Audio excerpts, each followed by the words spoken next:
প্ৰাক্তন মন্ত্ৰী এপিচিৰ প্ৰাক্তন সভাপতি জ্যেষ্ঠ কংগ্ৰেছ নেতা ৰিপুন বৰা ডাঙৰীয়া পোনে পোনে সংযোজিত হৈছোঁ। বৰা ডাঙৰীয়া মই আপোনাক স্বাগতম জনাইছোঁ। মই সেই সময়ত 2006 পৰা 2011 চনলৈকে বা 2006 চনত আপুনি মন্ত্ৰী হিচাপে ডক্টৰ হিমন্ত বিশ্ব শৰ্মাক পাইছিল বা আগৰ সময়ছোৱাতো আপুনি পাইছিল, আপোনাৰ সতীৰ্থ আছিল।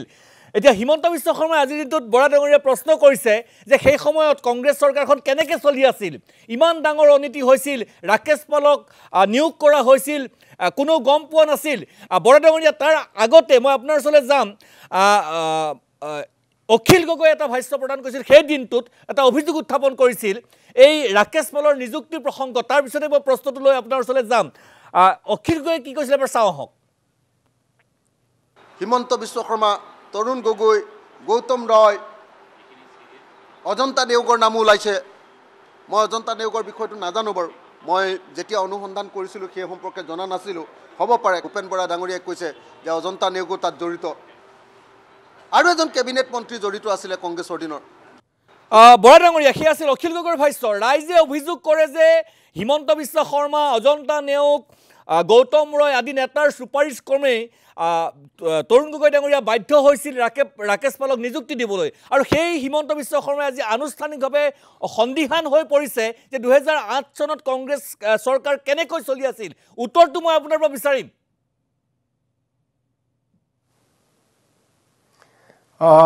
সুনীত, প্ৰথমতে ধন্যবাদ। প্ৰথম কথাটো হ'ল আমাৰ মুখ্যমন্ত্ৰী ডক্টৰ হিমন্ত বিশ্ব শৰ্মা, তেওঁ কি কাৰণে নাজানো, তেওঁ চব কথা মুখ্যমন্ত্ৰী হ'ল বুলিয়েই গাৰ জোৰেৰে তেওঁ প্ৰতিপন্ন কৰিব বিচাৰে, চব কথা তেওঁ গাৰ জোৰেৰে ক'ব বিচাৰে, আৰু তেওঁ ভাবে যে তেওঁ যিটো ক'ব অসমৰ চব মানুহে সেইটো শুনিব। তেওঁ তেনেকুৱা ধৰণৰ তেওঁ এটা ধাৰণা হৈছে, অহংকাৰ হৈছে, আৰু সেইকাৰণে তেওঁ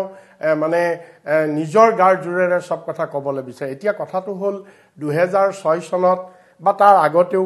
ময়ো মন্ত্ৰী আছিলোঁ, 2006 চনতো আছিলোঁ, আৰু ডক্টৰ হিমন্ত বিশ্ব শৰ্মাৰ সেইখিনি সময়ত আমাৰ কলিগ আছিলে। আৰু 2008 চনৰ যিটো কথা কৈছে, মই তাৰ আগতে সেইখিনি সময়ত ডক্টৰ হিমন্ত বিশ্ব শৰ্মা তেওঁ তিনিটাকে গুৰুত্বপূৰ্ণ বিভাগৰ মন্ত্ৰী আছিলে। তেওঁ প্ৰথমতে হেল্থ ফেমিলি ৱেলফেয়াৰৰ দায়িত্ব দিছিলে তৰুণ গগৈ ডাঙৰীয়াই, তাৰপিছত তেখেতক GMDৰ দায়িত্ব দিছিলে, একেলগে GMDৰ দায়িত্ব,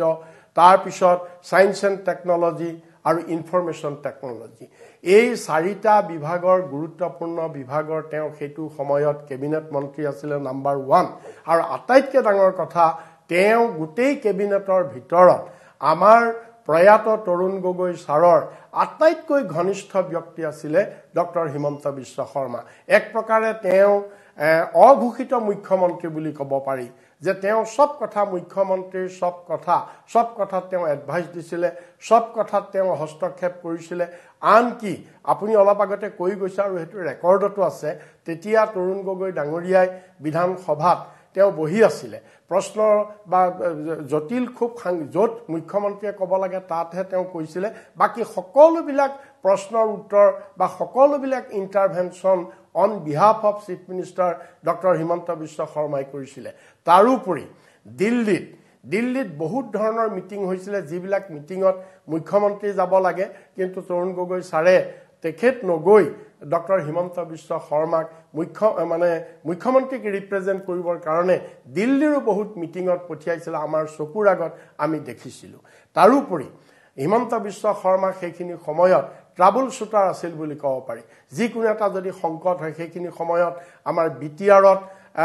আমাৰ কিছুমান প্ৰব্লেম হৈছিলে, হাগ্ৰামা মহিলাৰী আমাৰ এইটো কি বুলি কয় অংশীদাৰ আছিলে, তেতিয়াও কিছু মনোমালিন্য হৈছিলে। সেই তেনেকুৱাবিলাক কথাত বা সেইখিনি সময়ত বিভিন্ন জনগোষ্ঠীয় সংগঠন যিবিলাক আছিলে, এই বিভিন্ন জনগোষ্ঠীয় সংগঠনে বিভিন্ন ধৰণৰ আন্দোলন কৰিছিলে, আৰু সেই আন্দোলনবিলাকত মুখ্যমন্ত্ৰী ছাৰে ডক্টৰ হিমন্ত বিশ্ব শৰ্মাকে মধ্যস্থতা কৰি তেওঁলোকক আলোচনাৰ মেজলৈ অনা বা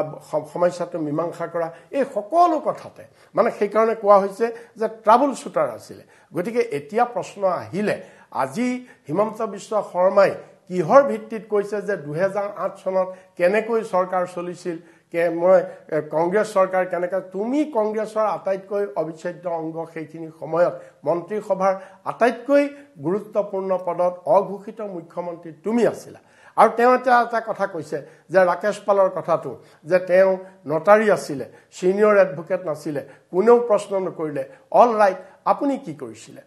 আপুনি কি কৈছিল আপুনিতো মুখ্যমন্ত্ৰীৰ উপদেষ্টা আছিলে আপুনি যদি জানিছিলে যে ৰাকেশ পালে মিছা কথা কৈছে তেওঁ ছিনিয়ৰ এডভোকেট নহয় বা তেওঁ APSCৰ মেম্বাৰ পাবৰ যোগ্য নহয় তে আপুনি এটো তাত আপুনি মুখ্যমন্ত্ৰীৰ উপদেষ্টা হিচাপে আপুনি তেতিয়া কিয় এইটো কথা আপুনি তাত নকলে বা আমাৰ অন্য কলিগবিলাকক আপুনি নকলে কিয় ক'ব লাগিছিলে যদি তেনেকুৱা কথা আছে আসলতে অখিল গগৈ ডাঙৰীয়াই যিটো কথা কৈছে সেইটো হয় আমিও সেইখিনি সময়ত আমি যেতিয়া মন্ত্ৰী আছিলোঁ আমি সেইখিনি সময়ত শুনিছোঁ নট অনলি ডেট অকল মেম্বাৰ পাওঁতে নহয় মেম্বাৰৰ পিছত যেতিয়া চেয়াৰমেনলৈ ৰাকেশ পালক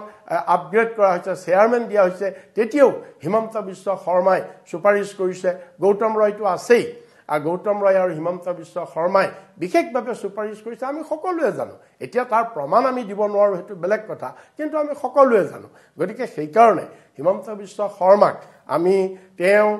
তেওঁ ভবা উচিত নহয় যে তেওঁ মুখ্যমন্ত্ৰীৰ কাৰণে তেওঁ যি ক'ব সকলো কথাই মানুহে শুনি ল'ব এই কথাটো তেওঁ ভবা উচিত নহয় বৰা ডাঙৰীয়া আপুনি ইতিমধ্যে উল্লেখ কৰিছে বা সেইখিনি ইতিমধ্যে বিধানসভাৰ বিভিন্ন ধৰণৰ ৰেকৰ্ড যিহেতু থাকে আৰু তেতিয়া 2008 চনলৈকে অসমত ইলেক্ট্ৰনিক সংবাদ মাধ্যমৰ যথেষ্ট প্ৰসাৰ হৈছিল সকলোখিনি অন স্ক্ৰীন আমি দেখা পাইছিলোঁ যে মুখ্যমন্ত্ৰীৰ হৈ বিভিন্ন প্ৰশ্নৰ উত্তৰ বা মুখ্যমন্ত্ৰীৰ হৈ বিশেষকৈ বিত্ত বিভাগৰ পাৰ্চনেল বিভাগৰ বিভিন্ন প্ৰশ্নৰ উত্তৰ কিদৰে হিমন্ত বিশ্ব শৰ্মাই দিছিল বা মুখ্যমন্ত্ৰীক প্ৰতিনিধিত্ব কৰিছিল এতিয়া এই যিখিনি কথা বতৰা আজি বিধানসভাত উপস্থাপন হৈছে এই যিখিনি কথা বতৰা তেখেতে আজি কৈ প্ৰশ্নবোধক চিনৰ উদ্বেগ ঘটাইছে যে কি ভয়ানক ধৰণে নীতিবহিতভাৱে কংগ্ৰেছ চৰকাৰ চলি আছিল সেই সময়ত ইয়াৰ পিছত কংগ্ৰেছৰ প্ৰতিক্ৰিয়া কি হ'ব না কংগ্ৰেছৰ প্ৰতিক্ৰিয়া ইয়াত মই ভাবোঁ যে ইয়াত প্ৰতিক্ৰিয়া বিশেষ দিব লগা নাই অসমৰ মানুহে জানে যে আজি হিমন্ত বিশ্বই যিমান তেতুফালি নিচিয়ৰক কিয়